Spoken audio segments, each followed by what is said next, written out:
Ecuador no para. ¿Qué tal, amigas, amigos? Bienvenidos a una nueva temporada de Ecuador no para, que desde este domingo 18 de junio se presenta acá en Ecuador TV. El pasado 24 de mayo fue posesionado Lenín Moreno Garcés como nuevo presidente de los ecuatorianos. Uno de los ejes principales de su gobierno será el de la justicia. Tras 10 años de transformaciones en este sector, el país tiene nuevos retos que cumplir. En esta ocasión nos acompaña Rosana Alvarado, ministra de Justicia, con quien conversaremos sobre los cambios realizados en la justicia en nuestro país, los objetivos de su gestión en esta importante cartera de Estado, la conformación del Frente Anticorrupción, entre otros temas. Para iniciar les presentamos el perfil de nuestra invitada, la ministra de Justicia. Adelante. La ministra de Justicia, Rosana Alvarado, nació en Cuenca el 19 de febrero de 1977. Es doctora en jurisprudencia y abogada de los Tribunales de Justicia del Ecuador. También es comunicadora social por la Universidad de la SUAY. Inició su ejercicio profesional en Projusticia, en temas relacionados a la reforma judicial. Coordinó programas de gobierno y liderazgo en el Instituto Ecuatoriano de Régimen Seccional de la Universidad de la SUAY. En 2007 fue electa como asambleísta constituyente por Movimiento Alianza País. En 2009 fue elegida como asambleísta por Azuay, reelegida con alta votación y designada primera vicepresidenta de la Asamblea Nacional Ecuatoriana. En sus funciones como parlamentaria impulsó proyectos como una reforma al Código Civil para la protección de niñas y mujeres y se logró establecer la edad mínima de 18 años para contraer matrimonio. Además, luchó por la tipificación del femicidio, que se incorporó en el Código Orgánico Integral Penal con una pena de 22 a 26 años. La ministra de Justicia es una activa feminista comprometida con organizaciones de mujeres y grupos de atención prioritaria. Su trabajo se ha enfocado en la erradicación de la violencia, derechos humanos y de las mujeres.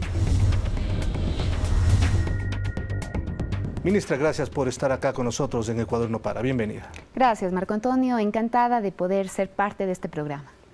¿Cuáles son los retos que usted tiene? Pero antes de ello, ¿cómo llegó la designación como ministra? Recordemos, como el perfil lo ha dicho, usted ocupó importantes cargos, sobre todo en los últimos años en la Asamblea Nacional, como asambleísta constituyente también. Pero en estas circunstancias, ¿cómo llegó la nominación?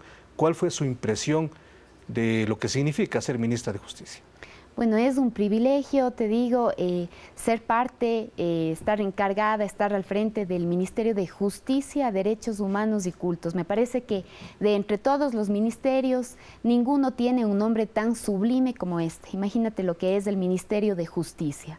Es una deferencia, un privilegio, continuar siendo parte de este proceso de revolución y haber sido tomada en cuenta, creo que más allá de un nombre, más allá de una figura, de una persona.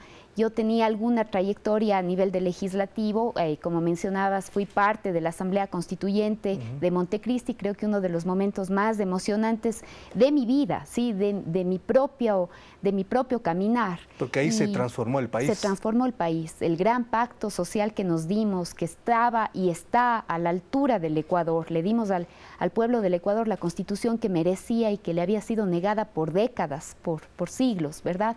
A partir de eso, pues, considero que esta transformación se ha hecho posible.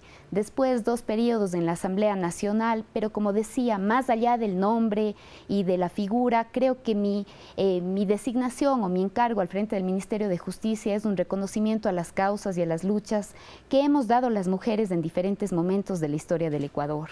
Y así lo asumo, como un encargo que tengo que, por el momento, pues, frentearlo yo, pero en nombre de todas las mujeres y de todas las luchas que hemos dado.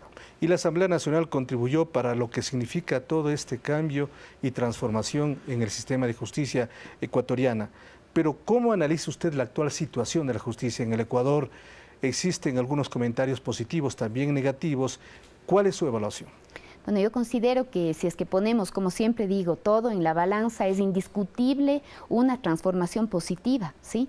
Ya no volvemos al sistema de justicia anterior, en donde iniciar un proceso judicial, iniciar una denuncia, una querella a nivel de la Fiscalía, solamente significaban para la víctima o para la parte que trataba de acceder a la justicia un nuevo dolor de cabeza y un peregrinaje sin fin por un por unos caminos en donde el Estado era ineficiente, era inepto, era corrupto, en donde la justicia, la verdad, era injusta con ella misma. Incapaz de resolver causas. Así es, creo que esa es la mejor definición, incapaz de darle a la ciudadanía, de darle al pueblo una respuesta además a tiempo, ágil, oportuna. Esa es la práctica diaria en la que tenía que convertirse la justicia. ¿Qué es lo que sucedía? Pues históricamente, pues el sistema judicial estaba en manos de los que se sabían dueños del país, de los que desde allí pues disponían a través de llamadas telefónicas cómo tenía que salir una sentencia, de qué manera ingresaba un juez a la Corte Nacional. Hemos superado grandes temas, no solamente en torno a la infraestructura, por ejemplo, sino a la organización misma del sistema judicial que tiene el Ecuador. Esto no es únicamente una tarea del Ministerio de Justicia, sin duda ha sido un actor fundamental, pero esto fue posible gracias a una consulta popular en la que el pueblo ecuatoriano le dio la posibilidad al Estado de asumir el tema de modernización de la función judicial, de reorganización de la función judicial como tareas emergentes. A partir de eso, es claro, tenemos concursos para acceder, concursos claros, concursos más democráticos. No estoy hablando de concursos perfectos, pero concursos sin duda mejores a los que teníamos antes. Tenemos ahora un sistema en donde le permite a cualquier ciudadano que cumpla con los requisitos profesionales que son necesarios, poder llegar a ser notario, por ejemplo, cuando sabíamos que esos temas eran casi propuestas heredadas de sus antecesores. Había cargos que hasta se heredaban, ¿verdad? Pero hay criterios también, ministra, respecto a la politización de la justicia en el Ecuador, a que un solo partido está al frente de la justicia en los diferentes organismos, como el Consejo de la Judicatura. Bueno, el Ministerio corresponde al Ejecutivo, sin duda, pero hay también esos criterios que le restan la credibilidad o la independencia al sistema. Bueno, son criterios que siempre van a existir. Es imposible creer que sobre este análisis vamos a tener unanimidad en torno a que es evidente la transformación. Son además criterios políticos, ¿no? No podemos dejar de verlos así. Pero es indiscutible, así como son indiscutibles los avances, también son indiscutibles las ausencias que todavía tenemos. Hemos conseguido, y esas son cifras que las da el Consejo de la Judicatura, que son públicas, avanzamos a tener cada vez un mayor número de jueces, dependiendo del número de habitantes, dependiendo del número de causas. En el Ecuador, hasta hace pocos años, las nuevas causas únicamente se continuaban represando, es decir, lo que alcanzábamos a despachar era mucho menor a lo que ingresaba diariamente, así que había un rezago pues de décadas, ¿verdad? Ahora los temas son diferentes, ahora en eso tenemos avances, tenemos más personal, eficientes, un sistema de administración de justicia que ha planteado también desde el correlato legislativo las leyes necesarias para darle al país una legislación moderna, sintonizada con las necesidades reales, pero sin duda, Marco Antonio, hay que reconocer también lo que hace falta, cómo en esta transformación es imposible creer que durante siglos de rezago, durante décadas en donde el sistema judicial, la costumbre era que sea ineficiente, la costumbre era que sea lento y lerdo. Ya nos acostumbramos a ese sistema. Esa era ya una costumbre, cualquier cambio, pues... Nos queda, así es, nos queda superar todavía todo eso que está muy presente a veces en los funcionarios públicos, a veces en los operadores judiciales, a veces también en el ejercicio mismo de los abogados. Ministra, uno de los temas en donde usted ha estado involucrada, estamos hablando de la incorporación del femicidio al Código Orgánico Integral Penal. ¿Cuánto ha contribuido esto a detener la violencia intrafamiliar, especialmente de género? Bueno, ese es otro de los temas que se encargan al Ministerio de Justicia. Recordemos que tenemos dos viceministerios, del uno de rehabilitación y atención a las personas privadas de libertad, que absorbe muchísima del presupuesto, de la atención misma del ministerio, y tal vez por eso ahora hace falta equilibrar un poco y darle el peso y el respaldo suficiente al otro viceministerio, que es precisamente el de Justicia y de Derechos Humanos. Allí uno de los temas fundamentales ha sido asumir el tema de la violencia de género, de los diferentes mecanismos y formas de violencia contra las mujeres, como darle el impulso como una nueva política de prevención que tiene que incorporarse en el Estado.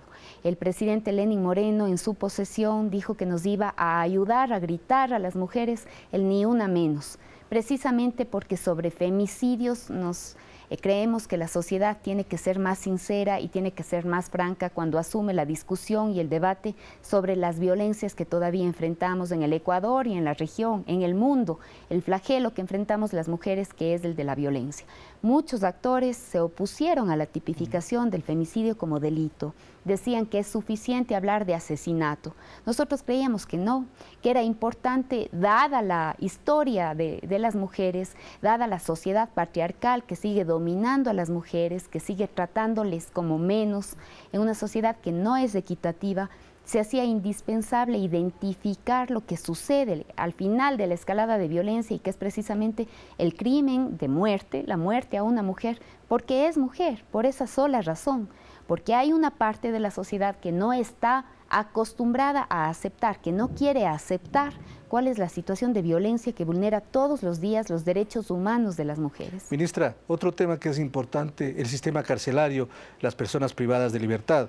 Ha existido en los 10 años una inversión de aproximadamente 340 millones de dólares en infraestructura, pero la calidad, el servicio, la condición de quien está privado de libertad, ¿cuánto ha cambiado en relación a lo que existía antes? Sí, bueno, ha cambiado, en eso es importante no desconocer el trabajo del aparato judicial que nos ha permitido pues reducir a lo mínimo el tema de los presos sin sentencia, las personas privadas de libertad sin sentencia. La infraestructura sin duda es importante porque recordemos que hay un tema que permanece en los centros de rehabilitación y que es el de hacinamiento. Entonces, sin duda, la infraestructura no es un tema menor.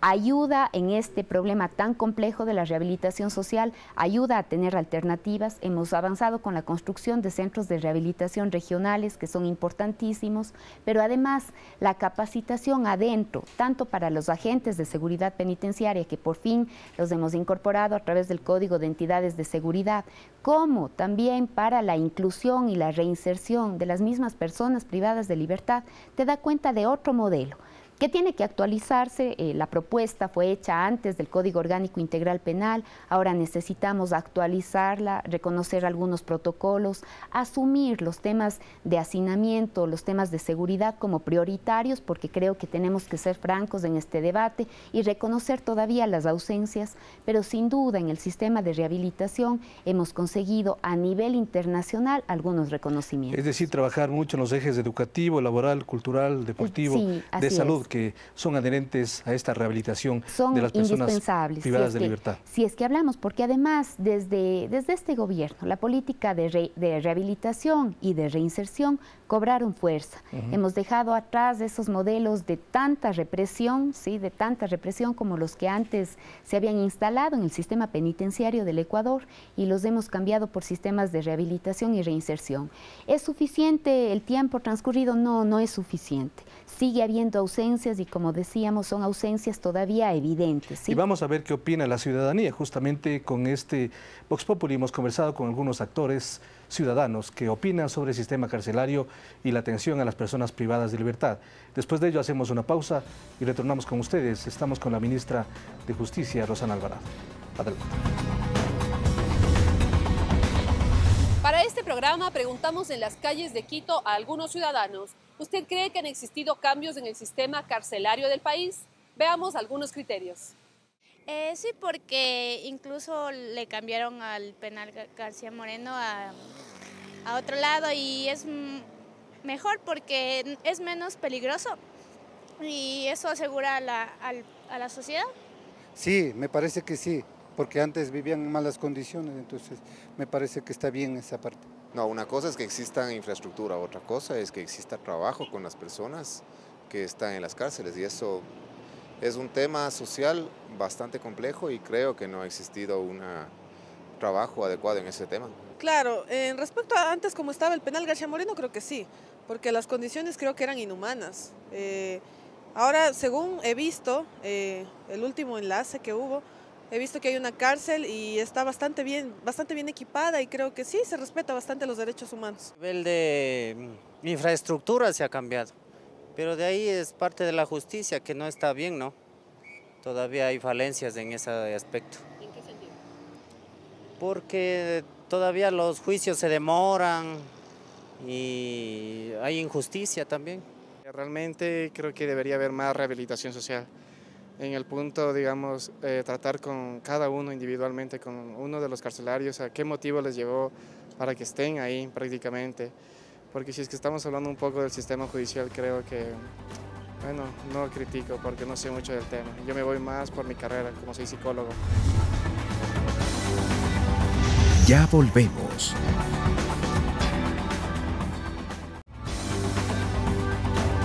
Continuamos. Bueno, es importante conocer cuáles son los hechos principales, los retos de la ministra, los ejes de trabajo, pero antes un hecho político. Justamente el día de ayer, Guillermo Lasso, que estuvo en la capital ecuatoriana, fue a la Fiscalía a declarar por el tema de Sedatos. Pero él lo que dijo es que justamente usted llegó al Ministerio de Justicia, a ser ministra de Justicia, como compensación del tema de Sedatos y el juicio que usted inició hace algunos meses, semanas y meses. Bueno, la verdad no puedo hacer sino un comentario parecido a lo que él me endilga, que es entonces que seguramente por ese proceder, por esa manera de decir y de ver las cosas, es que perdió las elecciones. Y ahorita lo que nos queda es asumir los encargos que hemos recibido, que tienen un sólido apoyo popular, y hacer visibles y llegar a cumplir aquellas que para nosotros no son promesas de campaña, sino son promesas por las causas de vida, por las convicciones por las que se han luchado siempre. ¿Cómo está el proceso? ¿Cómo se encuentra? ¿En qué instancia está? Bueno, ese es un tema que se lleva adelante a nivel investigativo en la Fiscalía. Yo también he sido convocada, he asistido, he dado la versión, me he ratificado, porque además es una información pública sobre la que la Fiscalía tendrá que hacer la valoración que corresponda, ver si acaso esa información puede ser una prueba, puede ser utilizada dentro del proceso, y las decisiones se toman allí. Usted dijo hace poco la necesidad de fortalecer el trabajo de los viceministerios, justamente Rehabilitación Social y Derechos Humanos. ¿Qué ha pasado antes?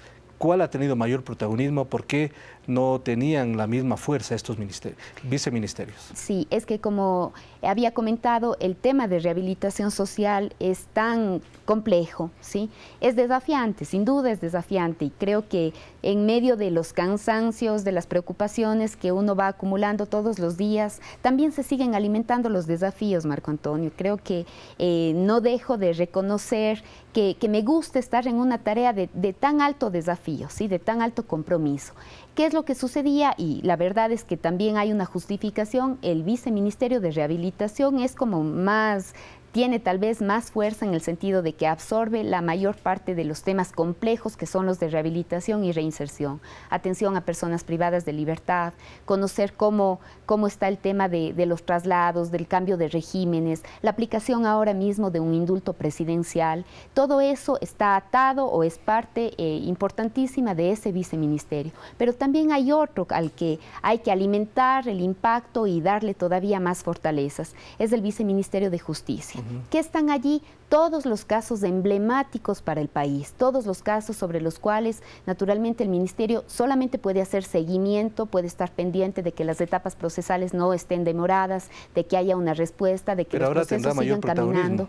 Ahora va a tener mayor protagonismo. Creemos, por ejemplo, que desde allí, desde respuesta judicial, que es parte del Ministerio, nosotros podríamos asumir como casos emblemáticos todos los que están relacionados con femicidio y con crímenes contra las mujeres. Creemos que desde allí es necesario hacer este impulso en nombre de las luchas de las mujeres. Bandera de lucha de su ministerio. Para mí sí, creo que esta tengo que trasladar esa que es la bandera de tantas y tantas mujeres a que sea una bandera levantada por toda la sociedad. Sigue siendo un flagelo sobre el que no podemos creer que lo que hagamos es suficiente. El tema de la violencia, el machismo contra las mujeres tiene que ser asumido como una tarea de la sociedad. El machismo mata. El machismo termina con la vida de las mujeres, termina con los sueños, con los proyectos, con la vida de las mujeres. Y desde ese punto de vista, el Ministerio puede asumir todos los casos relacionados con femicidio que cada vez van sumando y van aumentando. Es probable que antes no los terminábamos de visibilizar porque la figura penal de femicidio no estaba tipificada. Tal vez ahora por eso nos alarmamos más, pero es un tema que está pendiente de resolverlo como sociedad. Tal vez no, la solución inmediata no llega, tal vez es imposible hablar de sociedades sin este tipo de crímenes y de delitos, pero no podemos dejar de sorprendernos y de indignarnos cuando esto sucede. Ministra, otro tema y otro hecho político, la CONAIE presentó un pedido de amnistía e indulto para 197 indígenas.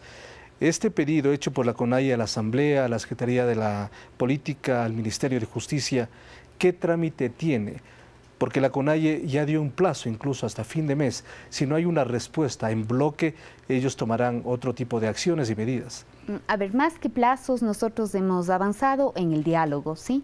En un diálogo sin condicionamientos, en un diálogo entre iguales, en un diálogo respetuoso de las condiciones de la una y de la otra parte. De manera que hablar de plazos, hablar de boletines de prensa en términos descomedidos, pues arruina aquello que ya habíamos adelantado y que se estaba dando, te digo con sinceridad, en las mejores condiciones. No van a admitir ningún tipo de plazos. O sea, condicionamientos y descomedimientos no vienen al caso cuando la propuesta es de un diálogo sincero y de un diálogo muy respetuoso como es el que se estaba dando. Había el planteamiento, está pendiente el tema de los indultos y de las amnistías que habían sido solicitadas.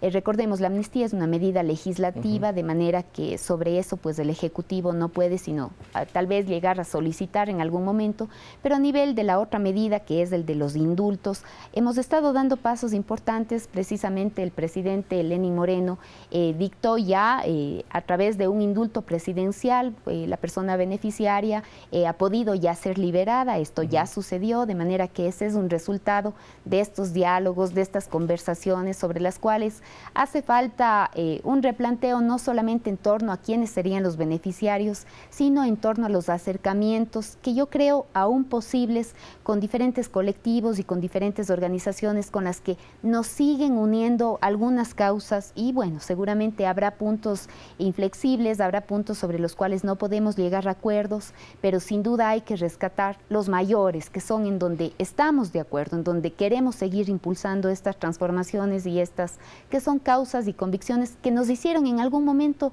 estar del mismo lado, del de las causas. Porque estamos hablando del el indulto a Patricio Marcelo Mesa Saltos, sí, así es. Cuyo delito era ataques y resistencia. Así es. ¿Cómo fue el trámite para llegar al indulto? Esta es una muestra, como lo dijo el mismo presidente Moreno, es una buena noticia y un resultado del acercamiento de los diálogos. De que el diálogo da frutos, de que el diálogo no había sido únicamente una promesa de campaña, de que el diálogo es una condición de este gobierno y queremos fortalecer ese diálogo. En el caso de los indultos hay que hacer una valoración y eso se ha dicho, lo mismo que digo aquí es lo que hemos podido expresar en las reuniones. Hay que hacer una valoración de cada uno de los casos, ver cuál es el tipo de delito por el que está procesada o sentenciada la persona. ¿Y este caso cómo se hizo la evaluación? Hace falta siempre que exista una sentencia para poder aplicar el indulto, mientras tanto se puede adelantar con la conversación, con la negociación, si caben esos términos, pero el indulto solamente procede cuando existe una sentencia infirme, de manera que cuando alguien dice, pero ¿por qué no les indultan a todos en bloque? No es posible porque algunos de ellos están siendo investigados, algunos de ellos están en una etapa del proceso y no sentenciados o tienen recursos pendientes, entonces todo eso tiene que valorarse. Asimismo, el tipo de delito, el tipo de infracción por la que la persona está investigada o se encuentra acusada. Cuando hablamos de que queremos una reparación, de que queremos que se haga justicia, estamos de acuerdo, pero la justicia es para todas las partes. Si de pronto hubo una víctima, si de pronto hay algunas personas acusadas de asesinatos, por ejemplo. Ahora en eso hay que ser claros también. En el Ecuador no tenemos un catálogo de delitos políticos, de manera que si nos quedamos en que únicamente proceden las figuras de indulto o de amnistía para el caso de delitos políticos, eso se queda frustrado, ¿sí? Porque no tenemos un catálogo de delitos delitos políticos propiamente.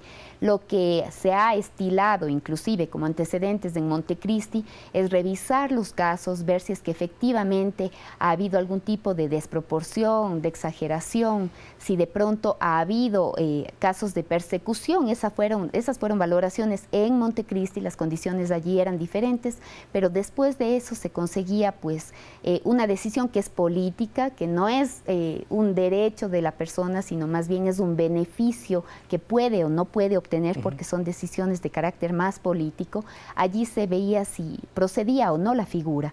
Ahora estamos haciendo la valoración, como les decía, caso por caso. Porque, ministra, son varios delitos, el tema de ataque y resistencia que habíamos hablado, paralización de servicios públicos, asesinatos, secuestro, extorsión. Secuestro, es decir, son diferentes delitos de personas que están solicitando indulto. Por eso, pero hay que hacer una valoración. La línea del presidente ha sido esa, de revisar qué es lo que ha sucedido, de ponderar si en cada uno de los casos la medida contribuye a la recuperación de la armonía, de la paz social. Eso es fundamental. Si acaso alguna de las personas que pretende ser beneficiaria significa o entraña un peligro para la sociedad, no puede ser beneficiaria de una medida, definitivamente no puede ser beneficiaria de una medida. Si a alguien se le comprueba que participó de un asesinato y habla de que con una amnistía se le haría justicia, hay que ver la justicia para la otra parte también. Después de perder a una persona, a un familiar, difícilmente uno con una sentencia puede decir llegó la justicia. Llegó la justicia si mi familiar, mi hermano, mi hijo está muerto. Es como imposible llegar a creer en esas maneras de transar. No se puede legitimar de ninguna manera la violencia, los excesos, los usos de la fuerza sin ningún límite, ¿verdad? Pero también en otros casos hay que tener presente que si el diálogo procura para la sociedad misma una situación de mayor armonía, de paz, de acercamiento, si eso como sociedad, como pueblo, es indispensable, que me parece que esa ha sido la tónica de las intervenciones del presidente Lenín Moreno, estamos dispuestos a continuar en esas acciones. ¿Cómo ha sido el proceso de diálogo, ministra? ¿Cuántas veces se han reunido, por ejemplo, para este tema del indulto? ¿Y cómo van a seguir las siguientes reuniones? Porque entiendo los pedidos deben evacuarse, es decir, no habrá un decreto en donde se amnistía o se indulta a todos, sino más bien un tratamiento puntual. Así es, un tratamiento revisando cada uno de los casos. La amnistía tiene que ser un procedimiento, no puede ser más que legislativo, de manera que allá la Asamblea hará el pronunciamiento cuando le corresponda. Nosotros, yo he podido tener 2 reuniones en donde hemos hecho ya una valoración, hemos empezado a revisar los expedientes, hemos dado nuestro punto de vista en torno a que se conozca, ¿no?, que es un imperativo para que proceda el indulto, es un imperativo que la persona no solamente esté sentenciada con una sentencia infirme, es decir, que ya no admite ningún recurso, sino que además esa persona esté detenida, que no esté prófuga, porque lo que se tiene que condonar precisamente en el indulto es la pena de prisión, la pena de cárcel. Si está prófuga no está con la pena, digamos, no se está desarrollando pues esta privación de libertad. Entonces hemos podido avanzar, yo creo que en las mejores condiciones, creo que hay un ambiente propicio como para seguir conversando. En esta línea necesitamos la revisión de cada uno de los expedientes, a veces demora un poquito, desde el Ministerio estamos acelerando todo lo posible, pero también creo que desde la otra parte se está comprendiendo el momento, la necesidad de repararnos, de superar los impases, de saber que hoy es cuando debemos dar unas muestras concretas de que estamos dispuestos, de que lo que ha sucedido no tiene que volver a suceder, no tiene que volver a suceder, porque no puede quedar en la atmósfera como una sensación o una señal de impunidad ni de inmunidad. Pero de parte del Ejecutivo hay absoluta predisposición. Vamos a cerrar este bloque presentando algunos criterios de actores políticos. Presentaremos el criterio de Luis Fernando Torres, asambleísta, del ex asambleísta y quien estuvo en la Comisión de Justicia, Mauro Andino, y también de Lira Villalba, actual asambleísta del Movimiento País. Y después regresamos con ustedes. Uno de los grandes desafíos es el que tiene que ver con las cárceles del Ecuador. Debería hacerse un gran esfuerzo para mejorar la condición de aquellos que están detenidos provisionalmente y de aquellos que están privados de su libertad.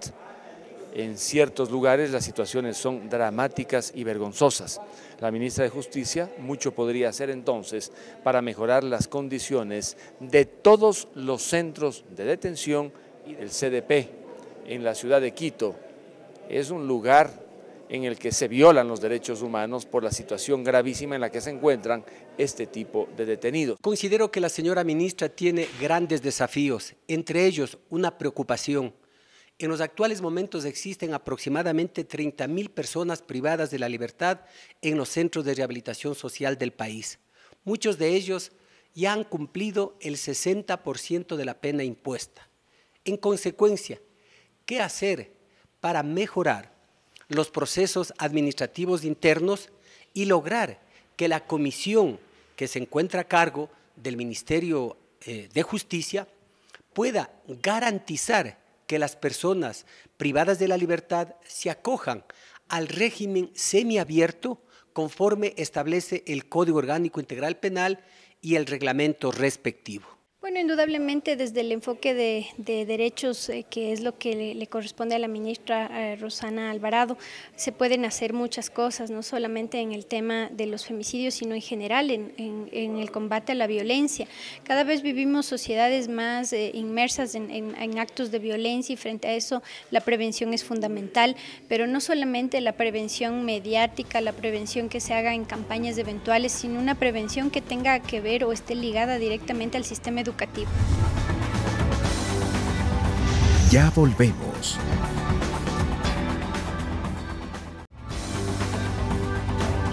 Continuamos. Uno de los temas que más se habló en la campaña electoral y se está hablando en este tiempo nuevo del presidente Lenín Moreno es el asunto de la corrupción. Quisiera su criterio general de lo que está sucediendo en el país, porque son diferentes circunstancias, una Odebrecht y otras que vamos a analizar en este momento. Bueno, sobre eso hay algunas medidas y algunas decisiones que siempre se han estado incorporando, no solamente a nivel legislativo, sino algunas otras decisiones que han sido importantes que se consideren, como por ejemplo tener ahora un sistema de contratación pública que te da cuenta de quiénes son los proveedores del Estado, cómo se dan los concursos, muchísima transparencia inclusive y el permiso para que, no, digamos, más que permiso, la posibilidad de que la gente pueda presentar en estos sistemas sus alarmas, sus advertencias, incluidas sus denuncias que han permitido en algún momento detectar algunas anormalidades, ¿verdad? En ese sentido, creo que es imposible desconocer todo lo que se ha logrado hacer en esos 10 años. Porque el mismo director de Sercop hace poco anunció que va a haber una especie de convenio con la empresa privada que participa en los concursos para que ellos de alguna manera tengan que decir que no tienen recursos en paraísos fiscales y estén excluidos de esa posibilidad. Esa es una buena herramienta como para aclarar y darle a la gente toda la información para que incluso la sociedad pueda estar al tanto de cómo opera el Estado en sus sistemas de contratación de obras, servicios de compras públicas. Me parece que son herramientas súper importantes que le han permitido al Estado un ahorro en el tema de compras públicas, me parece que aproximado a 300 millones, ¿verdad? Y eso ha sido reconocido. Tenemos sobre eso pues algunas medidas que a nivel regional han servido como ejemplo. Ahora, el tema de la corrupción, el tema de prevenir y de combatir la corrupción es un tema que en el Ecuador me parece que ha estado siempre presente, pero cualquier iniciativa, cualquier medida que se vaya tomando no es suficiente. Y no es un tema únicamente del Ecuador, sino es un tema de todo el mundo. Yo he trabajado cerca de estas organizaciones que trabajan en transparencia, en índices de percepción de corrupción. Puedo decirles cuál es la manera en la que se establecen los mecanismos para tener una percepción en torno a cuán corrupto es un país. Y eso también está muchísimas veces, en la mayor parte de los casos, manejado por las empresas que son las que corrompen, que son las que traen las propuestas para corromper. Ellas son las que finalmente elaboran los índices estos de transparencia, estos índices de percepciones. Las organizaciones que no dan cuenta a nadie y que también con su proceder podrían estar inclusive valoradas mucho más corruptamente que los propios países. ¿Eso cómo se va a cambiar? Entonces, pero esas son percepciones sobre las cuales me parece que la gente tiene que desarrollar la sospecha o la duda. Decir, a ver, ¿quiénes están detrás de estas listas? ¿A quiénes les interesa es hacerle también tanto daño al país y en cambio pontificar y dejar inocentadas a las grandes corporaciones. A veces, por ejemplo, se señala, estos países tan ordenados, estos países en donde si es que alguien se olvida la billetera en un restaurante, vuelve 2 días después y la billetera está allí íntegra, los documentos, si es que tenía dinero, todo está.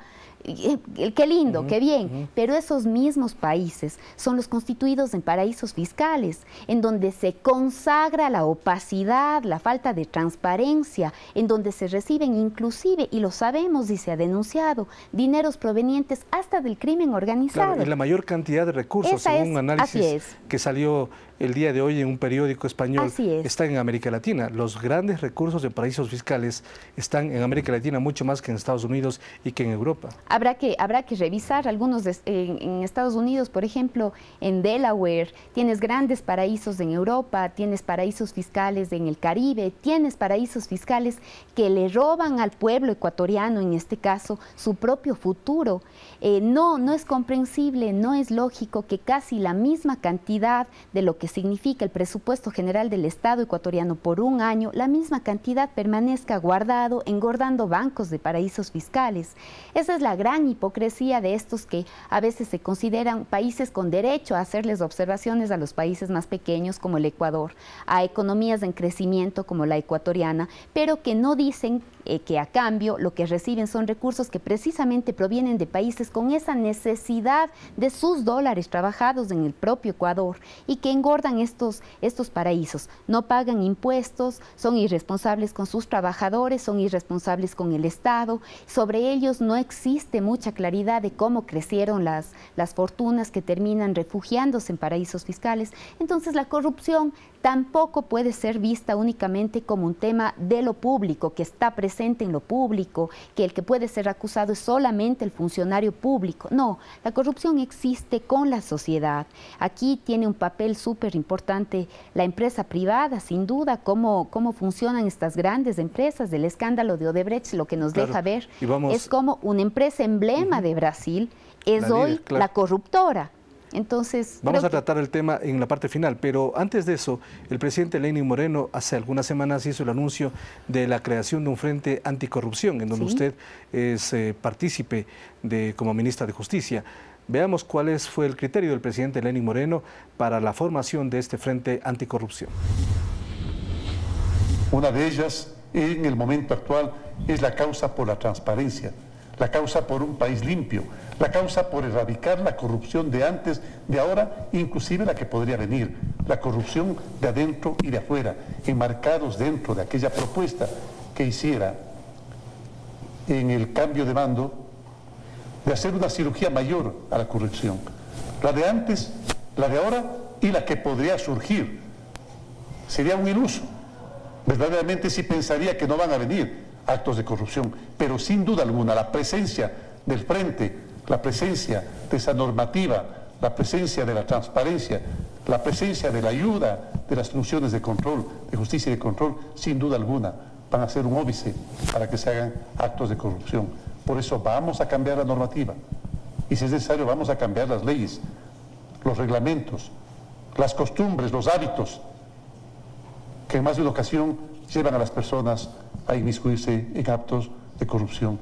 La corrupción es una plaga que podría ser irreversible si no adoptamos medidas a tiempo.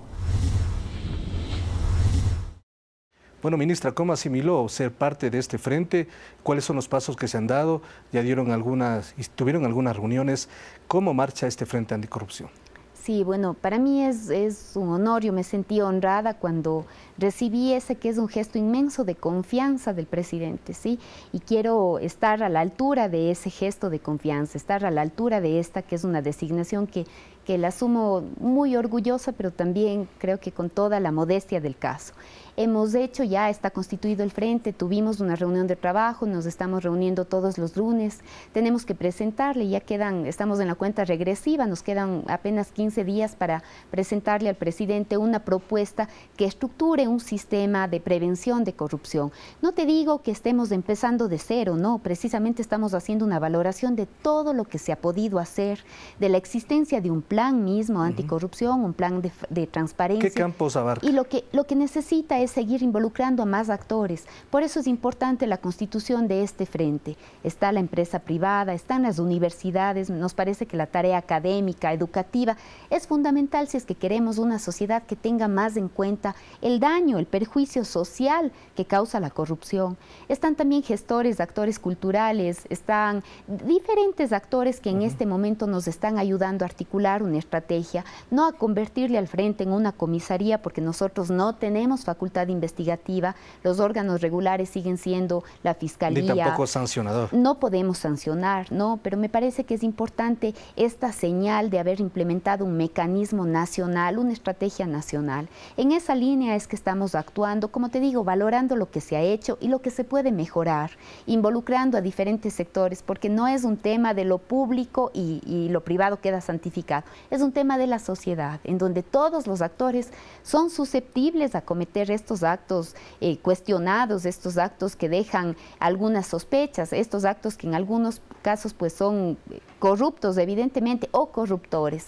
En esa línea es nuestro trabajo, implementaremos una estrategia, esto se presentará al presidente Lenín Moreno para continuar en esta que es lo que él ha dicho, una cruzada nacional que tiene que hacerla la sociedad. Además de reuniones de trabajo, comparecencias, tuvieron ya la comparecencia del director de CERCOP. ¿Cuál será la siguiente? ¿Cómo están analizando esto? Bueno, vamos a reunirnos con el Consejo de Participación Ciudadana. Ha habido algunos actores que también han pedido ser recibidos. En algunos casos hay muy buenos mecanismos de propuestas que se pueden incorporar. Recibimos al anterior superintendente de Economía Popular y Solidaria, a Hugo Jacome, recibimos a Santiago Vázquez del CERCOP.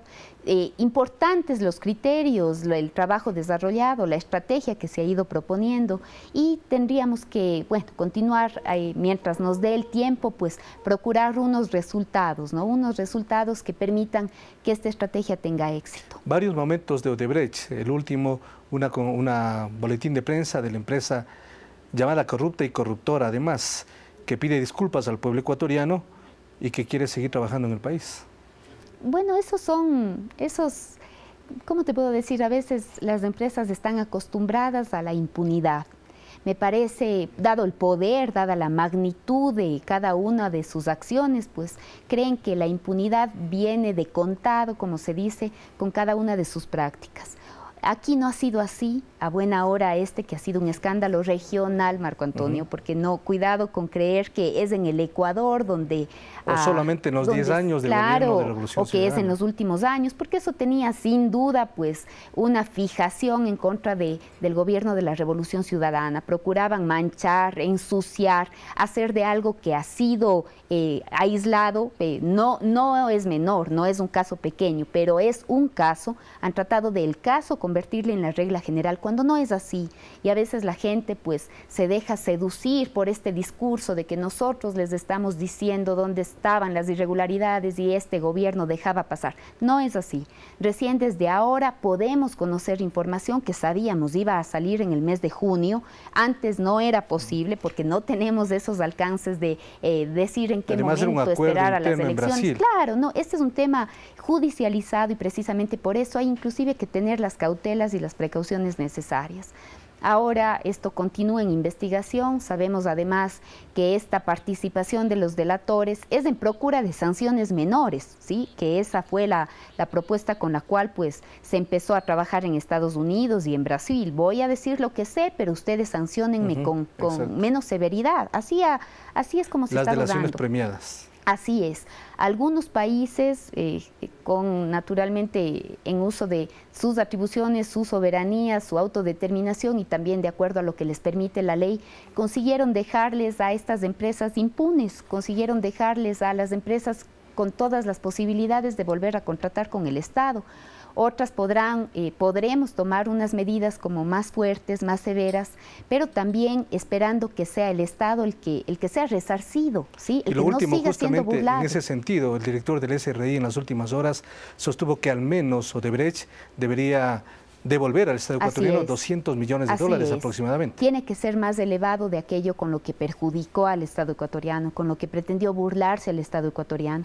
Sobre eso nuestra legislación es más fuerte, es más exigente. Esas también son formas de combatir la corrupción, porque otras veces la corrupción estaba legalizada con sanciones tan benignas, tan benévolas, que precisamente permitían la burla del Estado y la burla del pueblo ecuatoriano. Sí estamos en otros momentos, Marco Antonio. Sí es importante que la gente tenga confianza en su gobierno, confianza en las acciones que hemos emprendido. Nadie puede garantizar que no exista corrupción, pero sí está en nuestras manos garantizar que no exista impunidad. Esa tiene que ser la lucha. Le agradezco mucho por su presencia en este programa, ministra. Encantada. Muy gentil, hemos conversado con la ministra de Justicia, Rosana Alvarado, y despedimos este programa con un criterio del presidente de la Corte Interamericana de los Derechos Humanos, Roberto Caldas, quien se refirió en los siguientes términos a la justicia en el Ecuador. Yo diría que la experiencia de la justicia de Ecuador, los cambios de la justicia en Ecuador han convertido en buenas prácticas, en excelentes prácticas, yo podría decir, que convierte Ecuador en quizás, ciertamente, uno de los países del mundo que más cambió la justicia en los últimos tiempos y que logra obtener tajas admirables. Quizás sea la más importante reforma judicial del mundo.